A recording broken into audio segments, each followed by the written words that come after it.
Thank you very much, all of you, for being here. It's an honor to host this conversation right here on Circles. So today's masterclass, friends, settle in. We're going to be focusing on reducing mental health, the stigma around mental health, with Dr. Shairi Turner. She's going to be discussing her career, her personal mental health journey, information about Crisis Text Line, which I'm excited about tonight. And she's going to be addressing the stigma surrounding asking for help and highlighting information regarding her organization's volunteer training called Always Ask. Friends, would you help me show some love in the house for Dr. Shairi Turner? Doctor, thank you so much for being with us on Circles.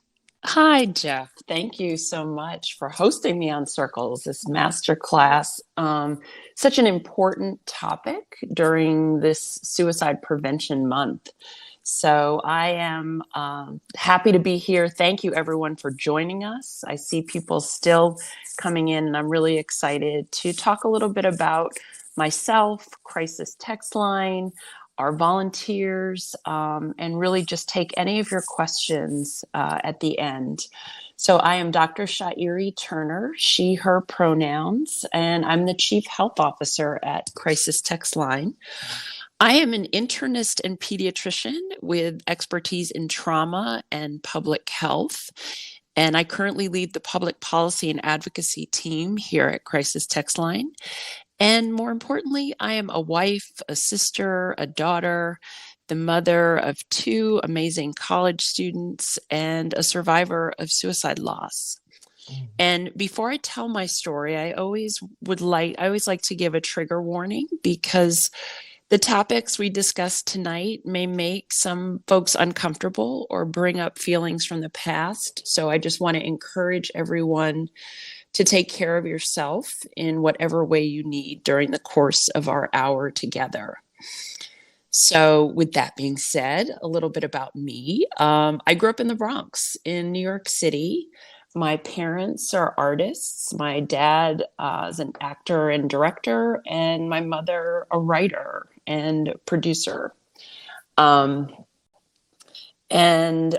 brother had severe asthma when we were growing up, and I kind of began my career wanting to be a primary care physician, so pediatrician, helping adults and children to navigate their own health care.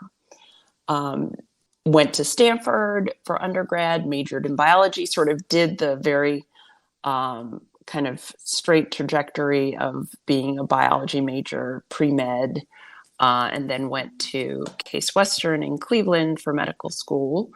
But after medical school, in my first year of residency, I lost a very close family friend to suicide.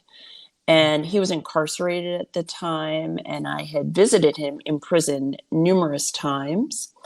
And looking back now with the expertise that I have, he really came from a classic cycle of generational trauma, just familial abuse and neglect that's been passed along generation to generation and resulted in him being incarcerated and then ultimately taking his own life.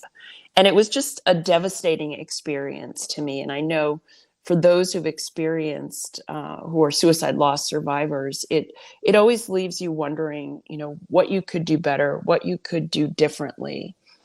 At the time, when I finished my residency program, I became interested in public health. So really more large scale medicine. And I wasn't exactly sure how it would fit in with my career goals. So I applied to and was accepted by a fellowship program called the Commonwealth Fund Harvard University Fellowship in Minority Health Policy. And we had to do a practicum. So I chose to work with youth who were in the juvenile justice system in Massachusetts. Sort of the experience that my close family friend had really resonated for me. And I wanted to work with kids who have been in the system like he was. And during that time, I studied their substance abuse policies and programs with a focus specifically on minority adolescents. And Jeff, I'll never forget how one of the facility directors told me that if I could cure hopelessness for these kids, I would just solve a world of their problems. And what he was saying, without actually having, today's definitions, is that these teens came from homes and communities that were plagued by trauma. So abuse, neglect, family dysfunction, and they were treating it or self-medicating with drugs and alcohol. So fast forward, I became the first chief medical director for the Florida Department of Juvenile Justice, where I was really able to lead and support the first initiatives to transform that juvenile justice system into one that was more trauma-informed. And Florida at the time was one of the leading incarcerators of children. So there were a lot of kids who were in residential programs and detention centers. And the thing about really starting to bring, and this was in the early 2000s, trauma and the concept of being a trauma-informed environment to a juvenile justice setting is acknowledging that children they're not born bad. They don't wake up bad or delinquent. They really reflect the environment in which they're being raised. And that goes further than blaming parents, right? Because parents are people, they were raised, as children by other people. And when you look at trauma, it's really a societal reckoning around the stressors that we endure as a humanity. So physical, sexual, emotional abuse, neglect, family dysfunction, all we now know, all impact a child's developing brain. So from zero, so in utero, in the mother's uterus, to the age of 18, really your early 20s, our brains are still developing and thus highly impacted by all things that go on around us. And if all things are good and stimulating and positive, that creates an environment for the child's brain that's different than the environment that a child who's growing up in a home that's stressed where there's dysfunction or abuse. And now we know through the Adverse Childhood Experiences study that trauma is tied to virtually all mental health and physical health issues extensively. Depression, anxiety, teen pregnancy. I mean, just the correlation between the amount of trauma that someone experiences in their childhood and some of the mental health and physical health outcomes as adults is really very, very clear, and the data supports it. And trauma crosses all racial, ethnic, socioeconomic boundaries. We're really seeing now it's going to be including racialized trauma, microaggressions, immigration, financial instability. Basically, I'm going to go as far as to say that children who have lived through the pandemic, right, in their formative years, have experienced a certain type of trauma. And so it's with, that perspective after working in juvenile justice that I went to the Florida Department of Health. And for 2 years, I was the Deputy Secretary for Health, where I continued to work to advance this concept of trauma as something that impacted physical health. So during that time, we were actually recognized by the Centers for Disease Control for elevating child maltreatment, aka trauma, as a public health crisis.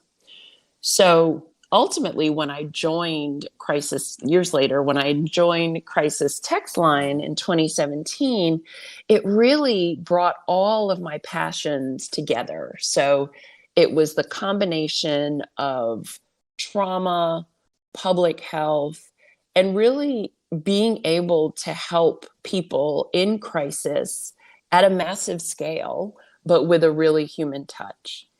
And, I'm just so grateful to work here where we help people who are going through emotional distress due to all kinds of issues every day.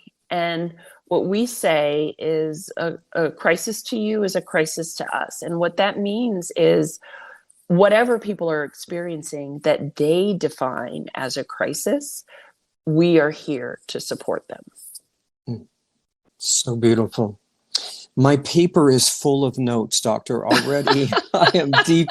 I am deep in the deep end with you. I love it. A couple of things I heard you say, I'd like you to just kind of expound on before we talk a little bit more about crisis text line. Would you be able to give us a high level definition of trauma? How do we define trauma in layman terms? Right. So, to make it very simple, trauma is really an experience, right? And I think it's not just the experience itself. So we know categorically abuse, neglect, family dysfunction are potentially traumatic events, right? They're potentially things that impact someone's psyche, someone's emotion, someone's physical. It stresses the body. It's a toxic stressor in that way. But really it's the response, right? Because two people can experience the same event, but then move on in completely different ways. So where, you know, one person may develop post-traumatic stress disorder, for example, like be very triggered by certain noises or sounds or smells related to that experience. Another person who went through the same thing may not have that recurring severe and significant response to that stressor. Does that make sense? It's an event, it's an experience, and then it's the repercussive response that happens. Yeah, very well said. I just kind of summarized in the chat for our listeners that trauma is the response to an experience. Now, that's very, very high level. Yes. If you're just joining us, friends, we are talking with Dr. Turner from Crisis Text Line. We're deep in the conversation, but please join us. Hold on to your seat because we're going to take it even further. What I love, what I think I just heard you talk about, Doctor, was there was something that happened in your own life, lived experience that could be its own, if I could use this word, trigger that drew you into this work. Yes? Yes. It was something that you experienced. It. Now, did that give you compassion, do you feel, to be more involved in where you're at now? Absolutely. I mean, I think in wanting to go into healthcare to start, right? Like people are drawn to healthcare when they, want to help others. So I already knew that my purpose focused on helping people. Initially, I thought it would be with their physical health, but, the experience that I had with my close family friend, and then just, it's interesting because life is a journey, right? Like there were times in college when I thought about majoring in psychology. There were times in medical school where I really enjoyed my psychiatry residency, right? So I was kind of drawn and intrigued by the mind and the psychology of the mind, and then really experiencing suicide, with a friend who died by suicide, and also, in retrospect, just existing as a Black woman in this country, it opens your eyes and you see people's experiences. So I think my personal experiences brought me to this space, but I always say, like, you wind up where you're supposed to be, right? Like the universe will guide you to do what you are really intended to do. Yeah. So well said. I had the privilege of hosting Coot Blackson, a phenomenal teacher, transformational leader. He spoke on that very thing about how the universe pulls us in the direction of its ideal Yes. plan for us. I hear that in your voice, catching that Yes. in your spirit, in your presence tonight, Doctor. Thank you for being so open with us to share. I know already we're going to run out of time, so I just want to keep us on track. I Yes. love talking to you. Crisis Text Line. Talk to us more Yes. about Crisis Text Line, a huge organization. And you said with a human touch. That's With what a drew me human to it. touch. Yeah. Talk to us Yes. about that. Yes. I think before I jump in, it's to say, like, post pandemic, we have seen such a surgence and emergence of mental health support, but it doesn't always have that human touch. And when I say we have a human touch, it's because our volunteers are available, accessible. They are not bots. They are there for our texters. And in general, Crisis Text Line is a free, confidential, solely text-based mental health support and crisis intervention service. So we serve, like I said, a crisis to you is a crisis to us. So we serve texters going through any difficult or emotional situations from under the age of 13 to over the age of 65. And so it's anyone in need with any type of situation. And it's not just suicide. It's kids who are struggling with their homework. Some of our top issues this year were relationships, right? So isolation, loneliness. And how do we do this? We're able to do this because of the volunteers that I mentioned. They are empathetic people who volunteer their time to support others in crisis. So in our 10 years, we're just about to celebrate our 10-year anniversary. We've trained over 65,000 volunteers who complete 30 hours of training to really bring empathy to life. So they learn all these skills about active listening and empathy and coping strategies. And they're able to support anyone. And we see things from people who are overwhelmed by homework, difficult relationships, bullying, self-harm, all the way through to suicidal ideations and active suicidal ideations. The beauty is we serve both English and Spanish speaking texters. We are bilingual and bicultural. So we're not translational. The volunteers who respond to texters who are Spanish speakers are themselves fluent in Spanish. We can be reached by texting hello or ayuda to 741-741. And in our nearly 10-year history, we've supported over 8 million conversations. And that means that right now we support over 3,500 conversations a day, anytime, day or night. Last year, we supported 1.3 million conversations. Wow. Wow. Wow. Yeah. So I just put that in the chat for us, friends. Texting hello or Ayuda Ayuda. 741741. We already had a question in the chat, Doctor, about do you reach Canada as well, or is this only in the U.S. at this time? So we have Canadian affiliates, but 741-741 is only in the U.S. right now. Got it. I love what you're talking about, laying the foundation, which I believe is going to be the greatest social change in the midst of AI, is humans. Yes. We cannot replace human connection, right? No. So it drives me to ask, because we talked a little bit about this pre-call, and Vanessa and I've had a little bit of conversation about this.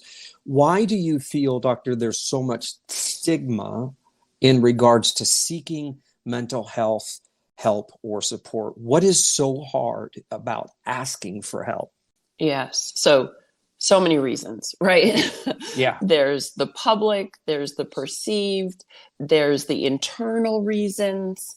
But at a really high level, I think, we have not sustained and supported an environment where people feel comfortable expressing their mental health concerns, right? It's one thing to say, I'm injured, I'm sick, I need help.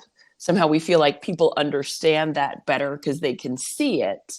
But when it comes to saying, like, I have mental health issues, right? I have a mood disorder, then people feel vulnerable, right? They feel embarrassed.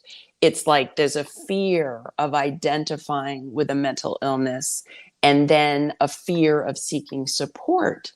And it creates a huge barrier to why people don't seek help. And they don't want to be judged for seeking treatment. We don't want to be defined as weak or incompetent or unable to take care of ourselves, right? And people still fear being considered unstable or, quote unquote, crazy, right? Like it's, and then that said, different cultures and communities have had vastly different experiences with mental health and mental health support, which adds to the stigma, right? So, for example, African Americans, we have had a history of abuse, neglect, maltreatment by mental health professionals, by the healthcare system in general. So many then turn to the safety of their church, their pastor, or their minister for help when this is larger than what a pastor could handle, right? And Yeah. it requires a professional, but a professional in the mental health space. And really, again, the sentiments and the nuances of stigma are different in other cultures, right? You don't want to stereotype either, but many times it's about strength, right? And not showing weakness, right? I am a strong fill in the blank, right? And only very recently have we been giving language to normalize so that people can identify their symptoms and seek treatment. And I think the pandemic was such an accelerant, right? People could not hold back, right? And in that time, we also saw celebrities and athletes, people who, are looked up to, talking about their own mental health, either their mental health journey or their need for mental health support. And that allowed people to kind of start having the conversation. Yeah. And that's the impetus of social change, is when we can make it, I'm going to use this term, cool. When we can make it cool to ask for help, right, doctor? It's got to be cool. Yes. You made me think it is not yet there, but the people who are in high influential places, whether that's sports, athletes, television, etc., when they start expressing the struggles that they have, I think that starts to break down those barriers. Because I don't know about you, but I kind of, when I struggle with this, I struggle with, okay, if I admit that I'm weak, someone's not going to see my strength. And I need them to see my strengths, because that's what keeps me in my job. It keeps me in my go-to. It keeps me in my lane, so to speak. So how can I share this vulnerability of my weakness? And I think that's a stigma that we've got to try to overcome, right? How can I still feel strong when I'm letting you see I feel so weak right now? Right. Yeah.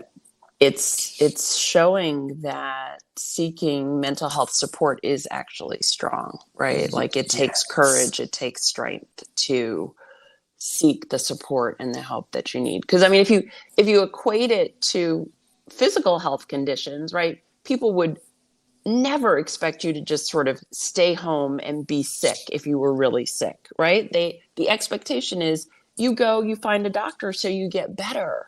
And it's when we're able to really make that paradigm shift. So it's like, my mental health is not good, I'm going to get help. And it's normal, right? It's time, right? So yeah. So well said. Yeah, asking for help is good. There's this, I don't know, it's either a spiritual adage. I can hear my mother. She's been gone, God rest her soul, but she used to say that, Jeff, in you're really strong in your weakness. I think it comes from a Christian scripture reference, but in my weakness, then I'm made strong. It's like Yeah. when I let people into my life and see, and I ask for the help, they can surround me and support me, and Yes. then I feel strong. Tips that you've found, discovered through your work, doctor, that someone could use who's struggling with this stigma? How can people Yes. deal with this stigma? Yep. So we already talked a little bit about opening up and talking with others about your personal experience, our personal experiences, because again, like it allows people to realize they're not alone. And that's the beauty of circles, right? It's like Yes. finding other people like you who are dealing with similar situations to say like, I'm not alone in this. Other people are struggling. Um, you know, don't let the fear of being labeled with a mental illness prevent you from seeking help, right? Like a diagnosis is not the end of the world. A diagnosis allows you to get the appropriate treatment. Um, we also have to recognize when we stigmatize ourselves, because that happens a lot. We have these internal narratives, create self-doubt, shame, and many times the stigma doesn't come from others. It's you believe, we believe in ourselves that like it's a sign of personal weakness for me Yeah. to not be able to control this by myself. Yeah. So connect, to people who are compassionate and try to keep from isolating yourself. And then the other resources, join a support group. There's a lot out there to help people connect and find help. Yeah. You kind of make me think. I grew up in the Midwest. My father was extremely private. He had the philosophy of what goes on in my house stays in my Yes. house, right? That man's man. And God bless Yep. his soul, he didn't know any better. But it's taken me many years, doctor, to look back and go, okay, Dad, I don't think you got it totally right, Right. because it isolated him. And then he was reflecting to us, here's how you handle it, Jeff. Yeah. You never let anybody see you sweat. You never let Yep. anybody see you hurt. And boy, oh boy, those of you that are listening, wherever you're at, whatever you're going through, start today to make it okay to ask Yeah. for help. It's the greatest strength that we could have. Now, speaking of Yes. always asking, you've developed Yes. wonderful training. Talk to us about the volunteer Yes. training that you've developed, Doctor. Yes. So we at Crisis Text Line have what we call our always ask. So our volunteers are trained that no matter what the conversation might be, they, in a clear, calm way, are able to integrate into the conversation a question about thoughts of death or dying or self-harm. So even if someone is texting and talking about, their finals exam, we try to reflect and hear that, and then integrate the question of, this is really to say like, this is a lot you're dealing with, right? Like, do you have any thoughts of harming yourself or death or dying? And it's because when you have, and this can be then applied to real time situations, because we can always have conversations about mental health when we do it with kindness and care. And it's brave to do that. So asking someone how they're doing demonstrates that they care, that you care, and it could help someone get the support that they need. And one of the important things, both that we teach our volunteers, and I want to reiterate and stress here, is that you do not have to be a mental health professional to check in with people about their mental health, right? So, for example, anyone can say, you mentioned that your situation feels hopeless. Sometimes that can feel overwhelming. Are you having thoughts of hurting yourself, death, or dying, right? And it's far easier to respond to that with a yes than it is to sort of bring it up over a cup of coffee, right? Because it can feel so big, right? To give that sort of information seemingly out of the blue. But if you notice how someone is feeling and responding and acting, and you take it upon yourself to carry that weight for them and ask that question, you could be saving someone's life. And so I'll walk through some of the steps of always ask, and this is part of our volunteer training. And I do want to add also that our volunteers have told us that the training that they get here is so helpful to them in their own personal relationships, whether it's in the community, with their families, outside of the work that they're doing as a volunteer. These are skills that anyone can use, anyone can master. So, for example, we teach active listening, right? So when we listen actively, we're shifting the focus from us to the person who's talking. Sometimes, we'll hear people talk about like, you're listening in order to figure out what you're going to say next. And when you do that, you miss the opportunity to really hear and tune into what the person is saying. One of the other tips is to be aware of your environment, right? Your body language, your behavior, staying present. And in that moment of being present, we're suspending our judgment, right? We're trying to enter someone else's world, to walk in their shoes for that moment and do it without any judgment. When we're in person, it's great to use nonverbal cues to let other people know that we're really hearing and engaged with what they're saying. So, for example, eye contact and head nodding are a really affirmative way of telling someone that you're hearing them. So again, empathy. We call our volunteers empathy warriors because empathy is the foundation of supporting other people. It's about being there with that person, stepping inside their shoes without like pretending that you understand exactly what it's like, right? Have the difficult conversation. Tell the person that you're there with them and that you hear them. The next step to always ask is about exploration of feelings. And it's exploring deeply what the person is saying. So you've actively listened, and then you have an opportunity to reflect on what that person has said. Identify the feelings that they've elevated. Is it fear? Is it anger, frustration? It's because when you do that, you're telling them that they've been heard. They've been heard and they're not alone. So when you explore someone's feelings and verify that you're interpreting them correctly, checking in that way, it gets you on the same page. It shows them that you're both on the same page. One of the other tips is mirroring or paraphrasing to show that you're actively listening and that you understand, that you're capturing their feelings by hearing it and then reflecting it back to them, maybe in slightly different words, but ensuring that what you understand what they said.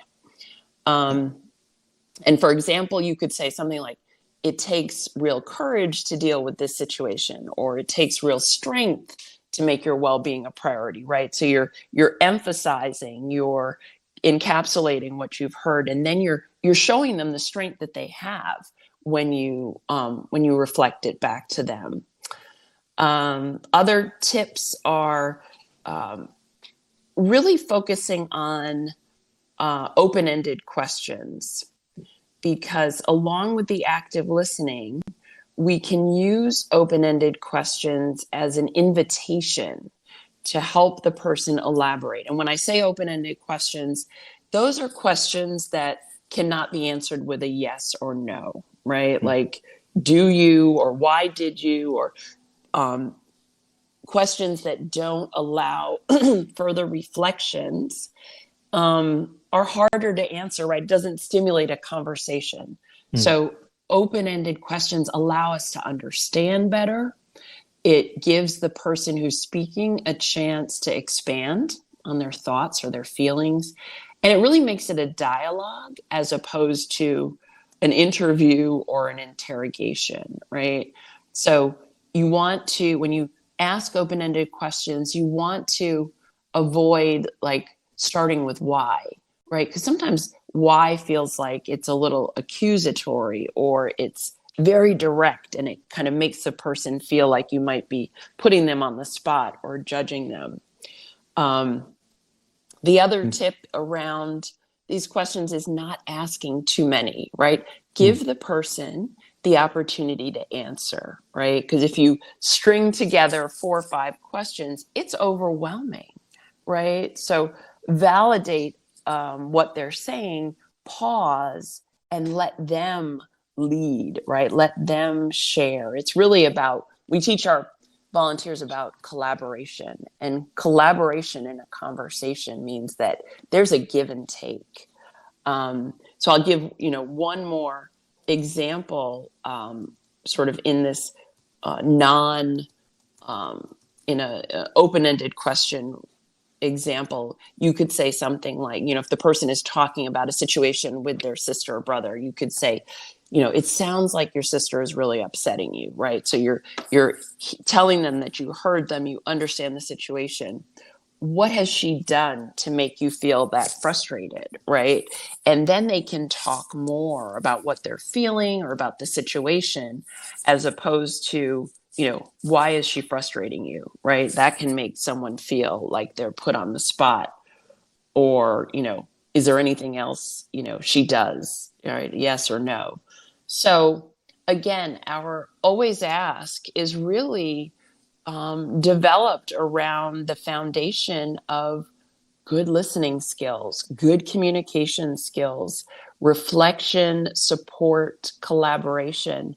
And every suicide prevention month, we put the tips and tools of Always Ask on our website to help people use them in their conversations when they're concerned, right? And it's okay if someone says, I'm all right, but thank you for checking, because, there might be somebody else who says, I am thinking about harming myself. Thank you for asking. And then it opens the space for you to tell them they're not alone, and you're there with them for support. Yeah, absolutely love it. Friends, if you're just joining us, we are talking with Dr. Shairi Turner. She's the Chief Health Officer for Crisis Text Line. If you just scroll through the chat a little bit, you're going to find some of the comments, the links. In fact, one of our guest doctors just put the link to becoming a volunteer. Yes. They dropped that in the chat for us. I want you to talk a little bit about that in just a half a second, but I want to go back to something that you said that I think is so important. It kind of ties in what we were talking earlier about human touch. In order to care, I have to be more concerned about you than I am myself. Yes? Yes. Yes. Do you find that that is a skill that we can train people in, or is that something that they were born with? Would you mind touching on that a half a second? Yes. Well, we believe, right? The foundation of our training is about just that. It's about helping people to learn how to, especially through text, right, to care more about someone else's situation than their own, right? And that's what empathy really is. And so I do believe it can be taught, right? And through repetition, through examples. And, our training provides that to the volunteers so they can practice.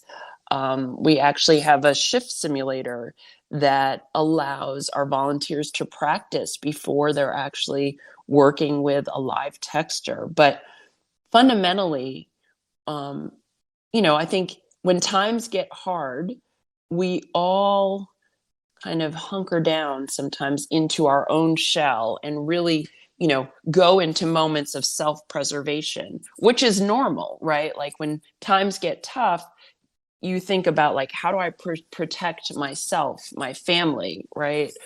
And that doesn't always allow us to see outside of ourselves, to see others. But in fact, when we reach out and help others, that actually uplifts, right? Volunteerism, we know, is uplifting to the person who is the volunteer almost as much as the person who's, being helped. Yeah, I've always said if you need help going through what you're going through, go help someone else get through what they're going through. Right, Doctor. Right. I also love what you said about not asking too many questions, not kind of dumping the whole load on them all at once. I remember my first work in hospice and palliative care. I was in that service for over 20 years. But when I first started, I had such this desire to help or fix or relieve. And I didn't know better at the time, doctor, but I talked a lot. I didn't listen very much. I talked a lot. And in doing that, I took upon the burden of the hurting people because I wanted them to be relieved so much. Yeah. Is there a tip for someone who genuinely cares, but how can they not care so much that they don't take that other person's burden on them, but yet offer that other person tools to help them go through what they're going through? Does that make sense? Yes. No, and that's a great point. I think what you said about fixing someone is so important, right? Like, in these conversations, it's not about fixing or solving or saving. It's really about helping that person to see their own strengths, right? And again, stepping outside of yourself, pausing your questions, helping them to relieve their burden, not by taking it fully upon yourself, but by sharing it, right? And telling them through your actions and words that they're not alone. And sometimes that means sitting with them as they make a call for help, right? Because you don't ever want to disempower, right? You're not there to disempower someone or make them feel incapable. You're there to kind of bolster and support and help them to see a clear path to next steps. I'm sorry, doctor. I was on mute. I just put what you said in the chat. I love it. And I put it in quotes. Can I sit with you while you ask for help? Yes. Oh my, that's another level. I don't even have to be the one helping, but I'm going to be here as an encouragement to you, as a support to you. I'll be here while you reach out for help. Oh, what a revolution, right? Right. Because that says, like, the answers lie in you, right? The answers reside in you because you know yourself the best, right? So if you have a therapist or if you have solved a situation like this in the past, sometimes it's just like somebody sitting with you to say, like, you can do this. You've done this before. You've been in this situation before. Take some deep breaths and let's remember kind of what you did the last time and let's get that plan going. That let's operationalize that. And then that's keeping them as the person in the driver's seat, right? Like, I'm not going to come and be your Lyft driver, right? I want you to continue to drive this car. I want you to be in control because you know yourself best. You know the situation. I'm just here. I have the map, right? I'm here to hold the map for you. Or the GPS, I should say. Not the Thomas guide. Right. We get right. Absolutely. I so love it. What a beautiful conversation. Friends, I haven't even paused, but are you enjoying the talk tonight? Throw some love in the air like you care. I love it. Doctor, thank you for sharing so much information. It's so powerful. I wonder if we could pause a second. I'd love to see if anybody in our room tonight has some questions. Would you be open to funneling a couple questions? Great. I appreciate that. All right, friends. Look at the hands are already going up. I didn't even have to ask twice. I love it. Mr. Adam Mock, I see your hand. Please go ahead. Take the floor. Jeff, this is such a great conversation. And thank you, Oh, Dr. Turner. You're dropping so much gold in thank terms of these you. tips and tools. And you do it in such a concise, digestible manner.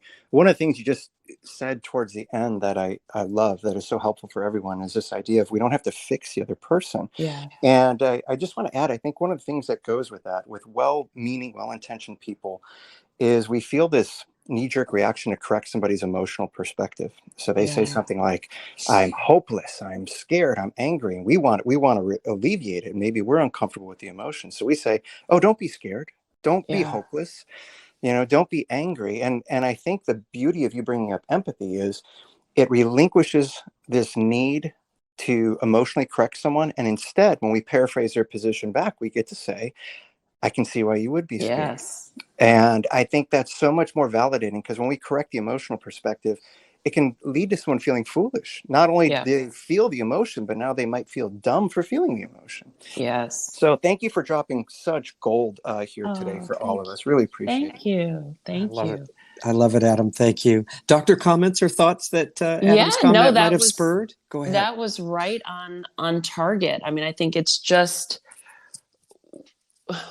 when people are alone and people are if they don't feel your empathy, right? If they don't feel that you're there with them, it, it just makes the conversation that much more difficult. Yeah, for sure. I love it. Our chat is lighting up as well, Doctor. Doctor is a treat, Ron says. I love it. I'm highly interested in the bilingual crisis support role. Wow. Yes. You're getting a direct message from Jess wanting to know more about that.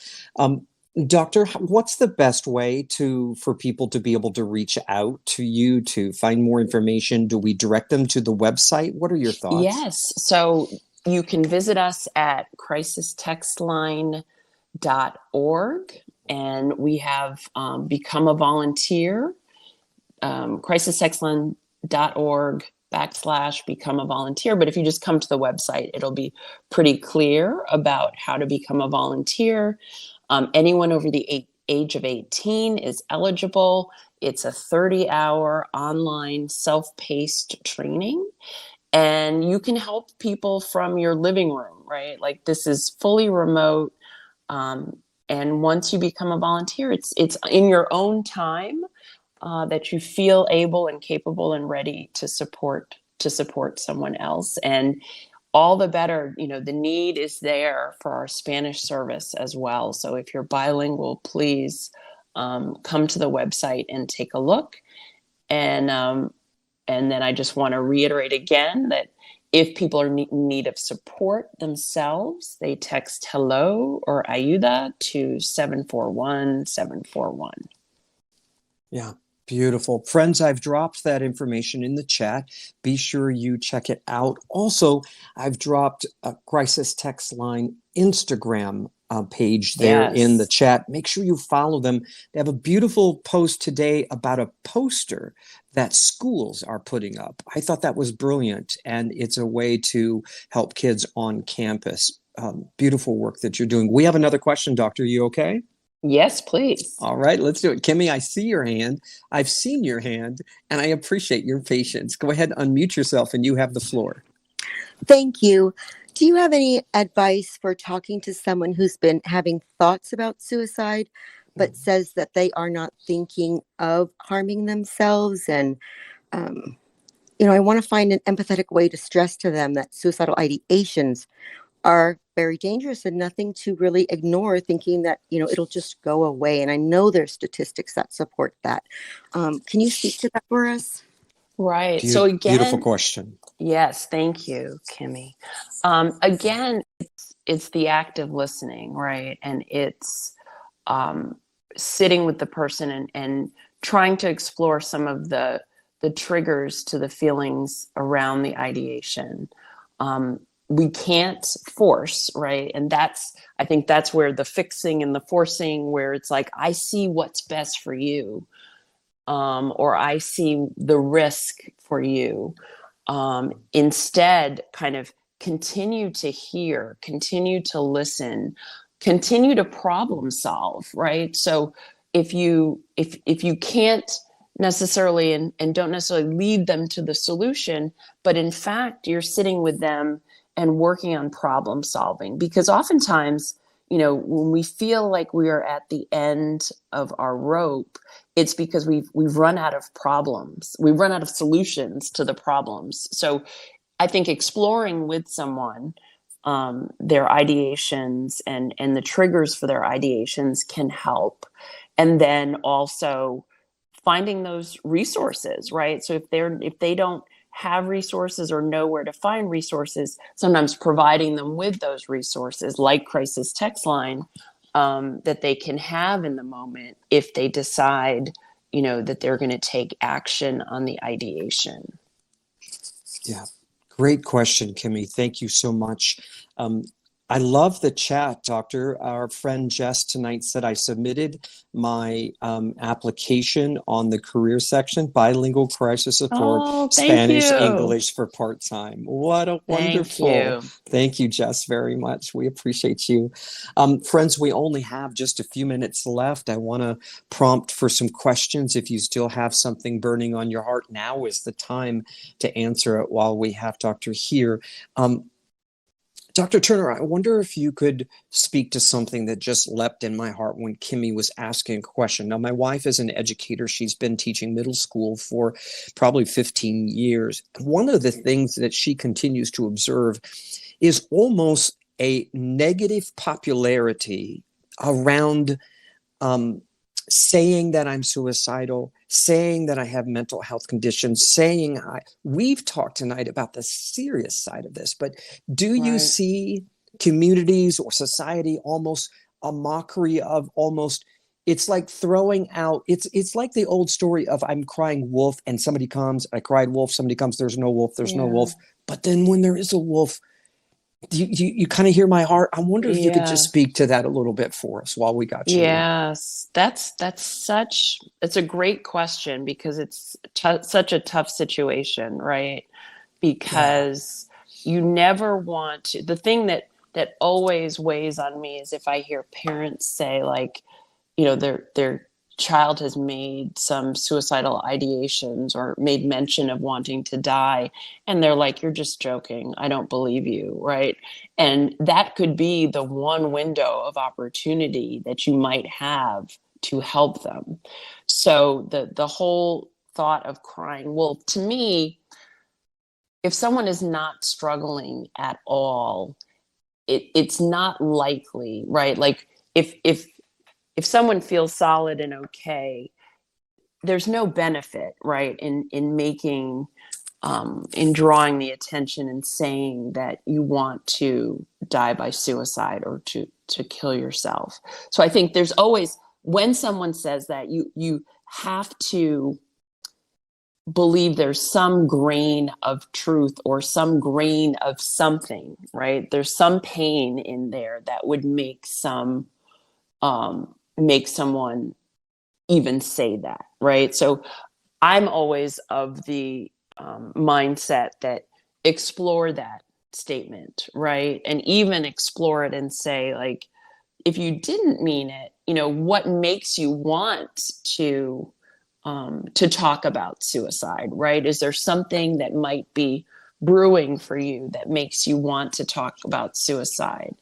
And for children, I think in school, it could be a cry for help, a cry for attention.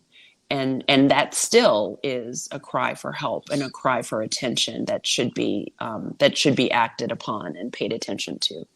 Yeah, very well said. Friends, thank you so very much for your participation tonight. Doctor, thank you for being our special guest tonight. Jeff. It's been such a beautiful conversation. And listen, friends, if you would like to become a volunteer, visit christtextline.org/become a volunteer and learn how you can help. Together, friends, we can make a tremendous impact and make it okay to ask for help. And lastly, please remember that you can always reach out to Crisis Text Line for support by texting HELLO to 74174. 741. 741 741. Doctor, last comments, closing thoughts you would like to share with us before we let you go? Yes, Suicide Prevention Month. The key is that we're not alone, right? We're all connected. All of our actions impact positively or negatively someone else. So this month and all months moving forward, really be mindful about the ways that we can spread empathy, because just a little thoughtful word or action can go a long way. We never know what someone else is experiencing. Yes. And we never want to take it lightly. That's right. We want to be there to help them ask for help. Friends, that's all the time we have. Dr. Shairi Turner. I have messed up your first name, Doctor, all night long. But I think you got it, Jeff. It's Shairi. You got it. Shairi Yes. Turner. I said it 1,000 times, friends, before I had her on the call. But anyway, and I'm blushing, but you can't see that because we're on audio only. But I'm so grateful for you being here. Friends, Thank you, Jeff. You're very welcome. Can you show some love in the house for our guest? And thank you for being on everyone. Circles. Yes. Thank you, everyone, for joining us. Yeah, you're very welcome. And friends, that concludes our night tonight. You're going to have a chance to rate this podcast, this conversation. Would you take a minute to do that after we close our room and share some takeaways, things that you appreciate, Doctor, for sharing? We're going to send your feedback to her, so she's going to get a chance to read it. And then if you know of someone in need, pass this information along. This is Jeff Kroom. I've been your host. You've been on Circles Masterclass. Thank you for joining us. Doctor, thank you again for being our special guest. Thank you for having me, Jeff. You're welcome. Good night, everybody.